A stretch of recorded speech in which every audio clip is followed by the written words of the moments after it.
మంచి అద్భుతమైనటువంటి పర్ఫార్మెన్స్ ఇవ్వడానికి రావడం జరిగింది. మంచి టాలెంట్ ఉండేటువంటి వ్యక్తి తన పర్ఫార్మెన్స్ అయిన తర్వాత ఖచ్చితంగా అందరూ ఒకసారి గట్టిగా చప్పట్లు కొట్టవలసిందిగా కోరుతున్నాం. ఆరోగ్యం ఉంది బాగుంది కదమ్మా. అరే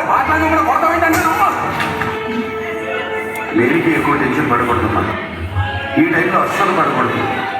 నీకు నీ అన్నయ్య ఉన్నాడమ్మా. ప్రాణం పోయినా ఏక ఆలోచిస్తానా?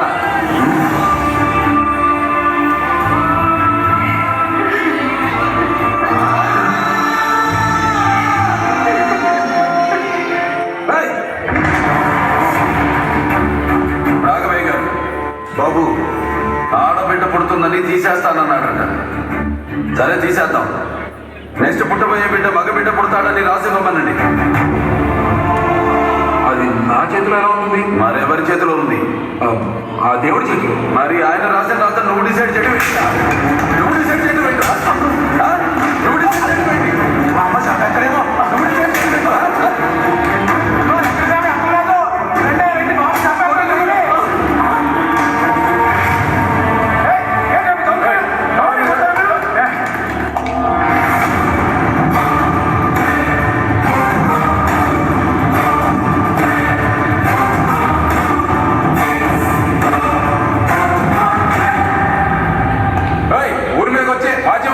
చేసుకుంటావా? పులి మీద దాడదావా? ఎంతమంది ఆడుకుని కట్టాడయ్యా తీసేసుకుంటాడు. ఆడిపిల్ల వాడిష్టం. ఊరిని కాపాడుకోవడంలో తప్పు లేదు, అది ధర్మం.